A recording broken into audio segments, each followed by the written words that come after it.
Hello दोस्तों, आपके अपने YouTube चैनल एग्जाम फास्ट में स्वागत है। मैं संदीप सर। आज हम लोग आए हैं एक विशेष प्रैक्टिस लेकर के, जो कि लगातार प्रैक्टिस सेशन इम्पॉर्टेंट चल रहे हैं।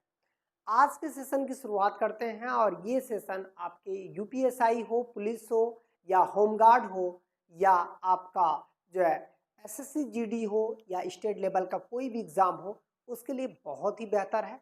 और आज के सेशन की शुरुआत करते हैं। अब चलिए हम लोग पहले क्वेश्चन को देखते हैं। पहला क्वेश्चन है, निम्नलिखित घटनाओं को कालक्रम रूप से व्यवस्थित कीजिए और पुटों का उत्तर दीजिए। तो यहाँ पर हम लोग ये देख सकते हैं कि जैसे जो घटना हुई थी, इसमें 3 घटनाएं हैं, उसे कालक्रम से व्यवस्थित करना है। तो यहाँ पर हो जाएगा सविनय अवज्ञा आंदोलन। ये हुआ था आपका 1930 में, मतलब 6 अप्रैल। आप देखेंगे 6 अप्रैल 1930 को पूरी तरह से घोषणा कर दिया गया था। जो दांडी मार्च नहीं था, दांडी मार्च जो है, जो कि आप देखेंगे कि 12 मार्च को ये शुरू हुआ था दांडी मार्च, और ये यात्रा जाकर 6 अप्रैल को खत्म होती है। 24 दिन की यात्रा होती है। उसी समय आपका सविनय अवज्ञा आंदोलन शुरू होता है। गांधी इरविन समझौता, ये आपका कह सकते हैं कि 1931 में होता है, गांधी और इरविन को लेकर समझौता। पूना पैक्ट 1932 में होता है। तो हम लोग सीधे सीधे 31, देखिए 30, 31 और 32। तो यहाँ पर ऑप्शन 4 है, तो हम लोग इसको 3 कर लेंगे कि जहाँ पर 3 ऑप्शन हो। इससे मालूम होता है जहाँ पे 3 फिर आपका 2, 1, ये वाला आपका आंसर हो जाएगा। चलिए इसको नंबर को छोड़ देते हैं, ठीक है। चलिए और आगे बढ़ते हैं। अगला क्वेश्चन देखिएगा। अगला क्वेश्चन हो रहा है कि निम्नलिखित में से कथनों पर विचार कीजिए, और जो क्या है, अलाउद्दीन खिलजी के बारे में जो है, ये कथन किससे संबंधित है, अलाउद्दीन खिलजी के बारे में। तो यहाँ पर हम लोगों को खोजना है कि सही उत्तर चुनना है। अलाउद्दीन खिलजी के समय जो घटनाएं घटित हुई थी, उसका सही आंसर जानना है कि आखिर वो क्या हुआ था। उसने कृषि जमीनों पर पैमाइश के बाद जमीन की मालगुजारी वसूल किया था, ठीक है। एक तो इन्होंने ये बताया। दूसरा, उसने लगान को अपनी पूरी सल्तनत में लागू किया, ये बातें। उसने प्रांतों के गवर्नर्स को अधिकारों को समाप्त कर दिया। तो यहाँ पर ये नहीं होगा, बाकी ये सही है और एक सही है, ठीक है। तो इसका ऑप्शन क्या हो जाएगा, ऑप्शन ए सही हो जाएगा। 1 और 2 दोनों क्या हो जाएंगे, सही हो जाएंगे। चलिए और आगे बढ़ते हैं। देखिएगा अगला क्वेश्चन हो जाएगा, अंग्रेजों द्वारा रैयतवाड़ी बंदोबस्त लागू किया गया था। जो रैयतवाड़ी व्यवस्था थी, ये लागू किया गया था 1792 में। ये व्यवस्था लागू हुई थी 1792 में। कौन सी व्यवस्था, रैयतवाड़ी व्यवस्था। यह व्यवस्था किसने लागू किया था, कार्नवालिस ने लागू किया था, कार्नवालिस। इसी व्यवस्था को हम लोग अस्थाई बंदोबस्त भी बोलते हैं। इस व्यवस्था को अस्थाई बंदोबस्त भी बोला जाता था, बंदोबस्त। इसका मतलब है कार्नवालिस ने राजस्व की जो पहली बंदोबस्त व्यवस्था शुरू की 1792 में। ये सबसे पहले किस प्रेसिडेंसी में था, बंगाल में था, मद्रास में था, बम्बई में था, या मद्रास एवं बम्बई क्षेत्र है। इसका सही आंसर हो जाएगा पहले ये मद्रास में शुरू हुआ था। इसका मतलब है कि 1792 में मद्रास में अस्थाई बंदोबस्त, जिसे रैयतवाड़ी व्यवस्था कहते हैं, इसे क्या किया गया था, लागू किया गया था, ठीक है। चलिए और आगे बढ़ते हैं। अगला क्वेश्चन देखिएगा। अगला है सूची, मैच कराना है सूची फर्स्ट और सूची सेकंड को लेकर के। यहाँ पर हम लोग देख सकते हैं कि सूची फर्स्ट और सूची सेकंड को मैच कराना है। तो पहला, जैसे आपने देखा, प्रघोत। प्रघोत किससे संबंधित है, प्रघोत कहाँ का राजा था, अवंती का राजा था। फिर आपका उदयन, उदयन कहाँ का था, मगध का था। क्यों, क्योंकि आप देखेंगे कि बिंबिसार, अजातशत्रु और उदयन, उसी में लास्ट में आता है ना, उदयन। अब देखिए, अब आते हैं प्रसेनजीत। प्रसेनजीत कहाँ का शासक था, कौशल नरेश था प्रसेनजीत। अब अजातशत्रु, अजातशत्रु आपका मगध का हो जाएगा और वत्स का भी हो जाएगा, ठीक है। तो इसका सही आंसर क्या हो जाएगा, इसका सही आंसर आपका 3, 2, 4, 1। तो ये देखिएगा 3, 2, 4, 1।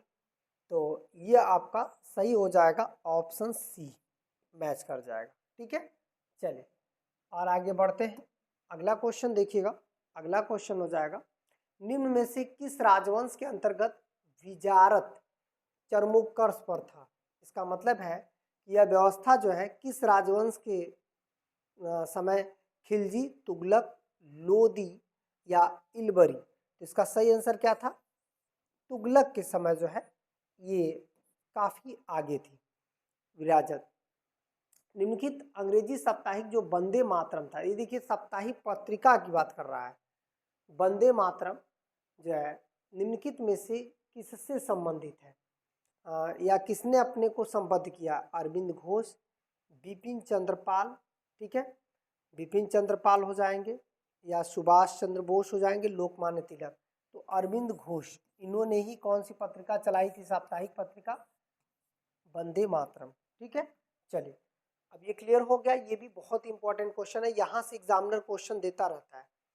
अब आते हैं, ये देखिए ये आपका जो है कांग्रेस का अधिवेशन है और एक तरफ जो है मैच कराने के लिए।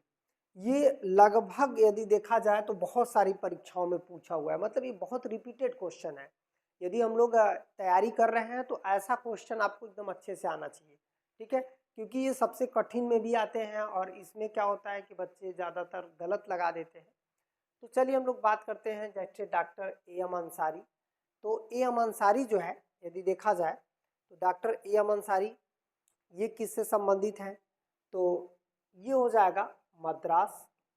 ठीक, फिर सरोजनी नायडू कहेगा तो पहली महिला है भारतीय, कानपुर में है, तो आपका जो है ये हो जाएगा। और इधर जो है सुभाष चंद्र बोस को कहेगा तो ये कहाँ हो जाएंगे, हरिपुरा हो जाएंगे। पुरुषोत्तम दास टंडन कहेगा तो नासिक हो जाएंगे। तो आपका पहले में जो है आपका क्या हो जाएगा, तीसरा। इसमें हमें लग रहा है कि मैच कराने वाला नहीं है, क्योंकि दूसरे में आपका, हाँ दूसरे में चौथा हो जाएगा। ठीक है, तीसरे में आपका दूसरा हो जाएगा, यही वाला आ गया, option C. Option C match कर रहा है। ठीक है, तो ऐसा क्वेश्चन आपका एग्जामिनर जो है लगातार बना रहा है। ये बहुत ही इंपॉर्टेंट है, वेरी इंपॉर्टेंट क्वेश्चन है। चलिए और आगे बढ़ते हैं। निम्नलिखित में से कालक्रम को व्यवस्थित कीजिए और नीचे दिए गए कूटों का सही क्रम बनाइए। तो यहाँ पर एक कालक्रम करना है और उनके कूटों का जो है सही क्रम बनाना है। तो ये देखिएगा, उसके कूटों का जो सही क्रम हम लोग बात करें तो अगस्त प्रस्ताव कब आया था, मंत्रिमंडल मिशन योजना कब आया था, क्रिप्स मिशन योजना कब आया था, और वोवेल कब आया था। ठीक है, तो अब यहाँ पर अगस्त प्रस्ताव यदि कहेगा तो ये क्या हो जाएगा, अगस्त प्रस्ताव। तो अगस्त प्रस्ताव आपका 1940 में आया था। फिर इसके बाद यदि पूछेगा क्रिप्स मिशन योजना, तो क्रिप्स मिशन योजना 1942 में आई था दूसरे पर। फिर मंत्रिमंडल मिशन योजना यदि कहेगा तो मंत्रिमंडल मिशन योजना ये तो 1946 में बना था मंत्रिमंडल, और वेवेल योजना 1945 में बना था। तो अब देखिएगा, पहला हो जाएगा, दूसरा हो जाएगा, तीसरा हो जाएगा और चौथा। तो कहाँ पे पहला, ये देखिए चौथा हो जाएगा सबसे लास्ट में, ऑप्शन 2। तो ये देखिएगा सबसे लास्ट में 2 इसमें भी है और इसमें भी है, लेकिन हम लोग कह रहे हैं पहला 1940 आ गया, तो यहाँ पर आगे देखिए ये वाला आ गया, आंसर तो यहीं पे क्लियर हो गया। ठीक है, पहले 1 फिर 3, सॉरी यहाँ पर क्रिप्स मिशन 1942 है तो ये 3 होना चाहिए, ये 4 होगा ना, चौथे नंबर पे आएगा, और ये आपका 3, 4, 2।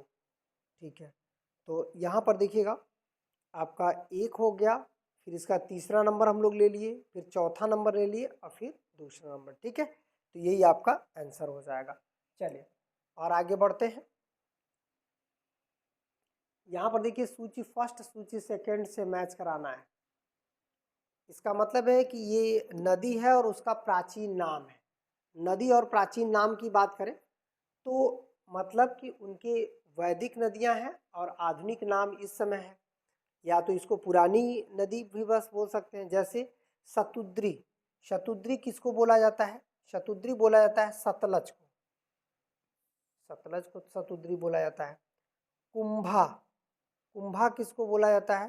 कुंभा काबुल को। तो ये देखिएगा पहले का दूसरा हो गया, चौथे का मतलब लास्ट वाले का चौथा हो जाएगा। तो लगभग यदि देखा जाए तो यहीं पे सही हो जा रहा है। फिर उसके बाद दूसरे का देखिएगा परुश्री रावी को कहा जाता है, सदा नीला गंडक कहा जाता है। आपका आंसर हो गया यही वाला 2, 3, 1 और 4। ठीक है, चलिए और आगे बढ़ते हैं। यहाँ पर देखिएगा निम्नलिखित में से किसने मित्र मेला संघ की शुरुआत किया था? लाला हरदयाल ने, श्यामजी कृष्ण वर्मा ने, विनायक दामोदर सावरकर ने, सोहन सिंह भाखना ने। तो ये किसने शुरू किया था? तो ये हो जाएगा वी.डी. सावरकर। वी.डी. सावरकर ने कौन सा शुरू किया था? मित्र मेला संघ की शुरुआत की थी। ठीक है, वी.डी. सावरकर। दिल्ली में किस सुल्तान ने ब्राह्मणों पर जजिया कर लगाया था? तो ब्राह्मणों पर जजिया कर लगाने वाला एकमात्र सुल्तान था दिल्ली का, जिसका नाम था फिरोज कि अलाउद्दीन खिलजी, बलबन या मोहम्मद बिन तुगलक। तो इसका सही आंसर क्या हो जाएगा? फिरोज तुगलक था जिन्होंने ब्राह्मणों पर जजिया कर लगाया था। ठीक है, चलिए अब देखिएगा ला डलहौजी ने अवध को किस वर्ष अपने कब्जे में लिया? अवध का विलय, इस पर अवध पर जानते हैं जो विलय का आरोप लगाया गया था वो क्या लगा था? कुशासन का आरोप लगा था। कुशासन का आरोप, कुशासन का आरोप लगाकर अवध को विलय किया गया था। अच्छा, कुशासन का आरोप लगा दिया गया था अवध पर, जिसकी वजह से 1856 में अवध का विलय हो गया। तो ये क्या हो जाएगा? 1856, जिसमें अवध का विलय हुआ। हालांकि ये हड़प नीति थी किसकी? डलहौजी की। ये किसकी हड़प नीति थी? डलहौजी की।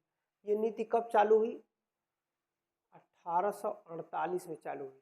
सबसे पहला इसका शिकार कौन बना था? सतारा। सतारा इसका पहला शिकार बना था।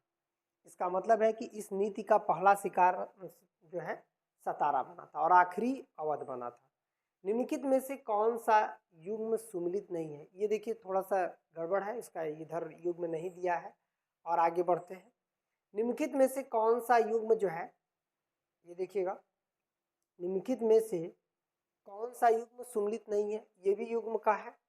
और यहाँ पर हम लोग देखें अजमेर, कुब्बतुल इस्लाम मतलब जो मस्जिद है, जौनपुर अटाला मस्जिद, मालवा जहाज महल, गुलबर्गा जामा मस्जिद। तो यहाँ पर अजमेर में जो है ये कुब्बतुल इस्लाम जो है ये कहाँ पे है? दिल्ली में है। ये मस्जिद जो है दिल्ली में है और इस मस्जिद को किसने बनवाया? ऐबक ने बनवाया।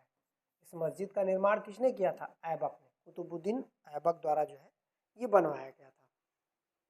अब देखिएगा, अब आते हैं निम्नलिखित में से मिलान करें, मतलब जो मैच कराना था, ये क्या क्या मैच कराना था ये देखिए। जैसे हम लोग देखें तो क्वेश्चन नंबर 15 में जो मैच कराना है मतलब जो घटना हुई थी, कौन किस घटना से संबंधित है। तो ये देखिएगा यहाँ पर जैसे आपका राम प्रसाद बिस्मिल, तो राम प्रसाद बिस्मिल किससे संबंधित है? काकोरी कांड से। ठीक है, काकोरी कांड से है।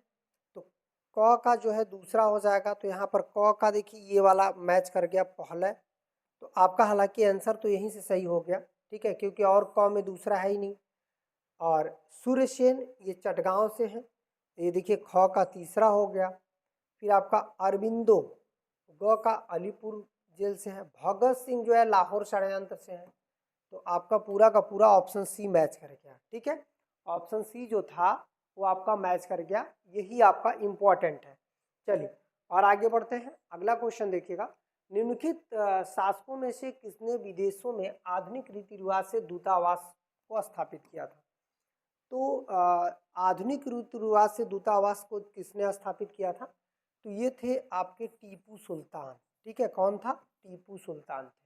चलिए, और इन्होंने ही फ्रांसीसियों से मदद भी मांगी थी, हालांकि फ्रांसीसियों से मदद नहीं मिल पाया पूर्णतः, जिसकी वजह से ये हार जाते हैं और मार दिए जाते हैं।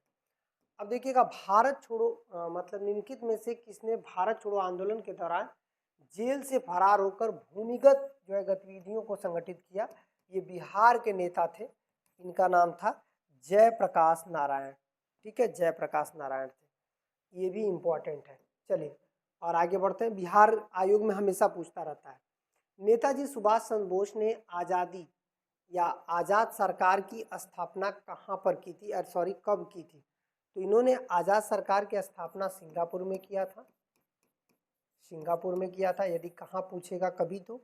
और कब किया था, यदि हम लोग इसकी बात करें तो ये अक्टूबर 1943 को किया था, अक्टूबर 1943 को जो है इन्होंने किया था। ठीक है, चलिए और आगे बढ़ते हैं। अगला क्वेश्चन देखिएगा, अगला हो जाएगा निम्नलिखित में से 1920 में नागपुर में भारतीय राष्ट्रीय कांग्रेस के अधिवेशन की अध्यक्षता किसने किया था? तो जो नागपुर का अधिवेशन था जिसमें यह प्रस्ताव पारित किया गया था कि जो असहयोग आंदोलन का प्रस्ताव पारित करवाया, तो ये बंदा कौन थे? सीआर दास। देखिए वीपी पाल, मनमोहन मालवीय, मदन मोहन मालवीय, सीआर दास और एनी बेसेंट, चित्तरंजन दास थे जिन्होंने ये ऐसा किया था। ठीक है, सीआर दास। चलिए और आगे बढ़ते हैं। ये देखिएगा निम्नलिखित में से 1857 की क्रांति के नेताओं में से किसका वास्तविक नाम जो है रामचंद्र पांडुरंग था? तो रामचंद्र पांडुरंग किसका वास्तविक नाम था? यदि हम लोग 1857 की क्रांति की बात करें तो ये हो जाएगा नाना साहब, मंगल पांडे, तात्या टोपे, कुंवर सिंह। तो ये हो जाएंगे, तात्या टोपे का नाम क्या था? रामचंद्र पांडुरंग था। ये भी क्वेश्चन आपका होमगार्ड में भी आ सकता है, पुलिस में आ सकता है, एसआई में भी आ सकता है। ठीक है, चलिए और आगे बढ़ते हैं।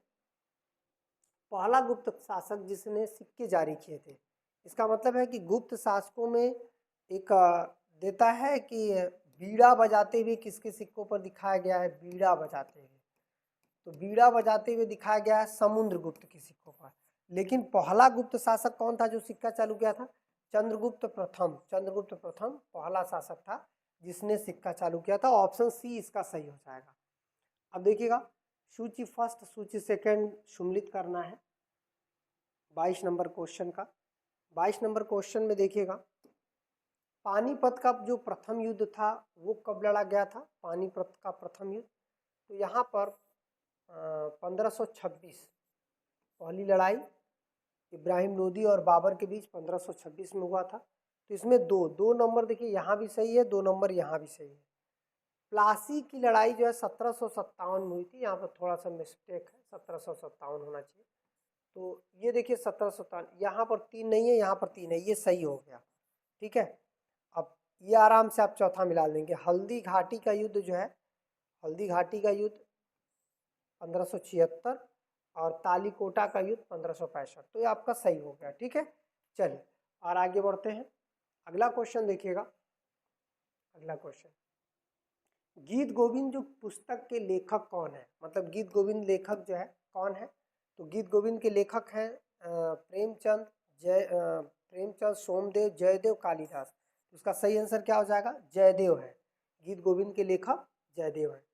अब आते हैं निम्नलिखित कथनों में विचार कीजिए और दिए गए कूट का प्रयोग करके आंसर बताइए, मतलब इसमें क्या सही है। तो यहाँ पर हम लोग बात करें कि क्या सही है, तो विक्रम संवत की शुरुआत 57 जो है ईसा पूर्व हुई थी, तो ये सही है। और शक संवत की 78 में आरंभ हुआ था, ये भी सही है। गुप्त संवत 319 जो है ईस्वी में प्रारंभ हुआ, ये भी सही है। ये आपका 1 2 3 तीनों सही है। ठीक है, ये क्या हो जाएगा? 24 का तीनों सही है। क्लियर हो गया, चलिए और आगे बढ़ते हैं। अगला देखिएगा, नीचे 2 वक्तव्य दिए गए हैं जिसमें से जो है आपको बताना है कि इनमें से कौन सा सही है। तो यहाँ पर दे रहा है कि कांग्रेस ने साइमन आयोग का बहिष्कार किया था, ये सही है कि कांग्रेस जब साइमन आयोग का गठन किया गया था तो उसका जो है बहिष्कार किसने किया? तो ये कांग्रेस ने ही इसका बहिष्कार किया था, ये सही है। साइमन आयोग में एक भी भारतीय सदस्य नहीं थे, ये भी सही है, सभी विदेशी थे। तो इसका मतलब है इसी वजह से इसका विरोध हो रहा था, मतलब विदेशी होने की वजह से ही इसका विरोध या बहिष्कार किया जा रहा था, मतलब व्याख्या भी कर रहा है। ये आपका ऑप्शन ए हो जाएगा, ए आर दोनों सही है और इसका सही व्याख्या भी कर रहा है। ठीक है, चलिए और आगे बढ़ते हैं। अगला देखिएगा, अगला हो जाएगा आपका ब्रिटिश सरकार ने भारत को उखाड़ फेंकने के लिए इनमें से जो है किसने फ्रांसीसियों की मदद मांगी थी? देखिए यही है जो फ्रांस में दूतावास भी दिया था, मतलब फ्रांसीसियों के लिए एक दूतावास, मतलब पूरा विदेशी दूतावास की व्यवस्था की थी। तो ये हैदर अली, शिवाजी, संभाजी, टीपू सुल्तान। तो ये कौन था? टीपू सुल्तान था। ठीक है, टीपू सुल्तान ने ये व्यवस्था दिया था। अब देखिएगा, निम्नलिखित में से किसने भूमि मापन की जो है व्यवस्था प्रारंभ किया था? बहादुर शाह, शेर शाह, अकबर, शाहजहां। तो इसका शेर शाह सूरी जो है भूमि मापन, भूमि पैमाई सारी व्यवस्थाएं जो है ये प्रारंभ किया था। तो चलिए आज का सेशन इतना ही, फिर मिलेंगे अगले वीडियो में और आप लोग लगातार बने रहिए, बहुत ही इंपॉर्टेंट क्वेश्चन है। धन्यवाद।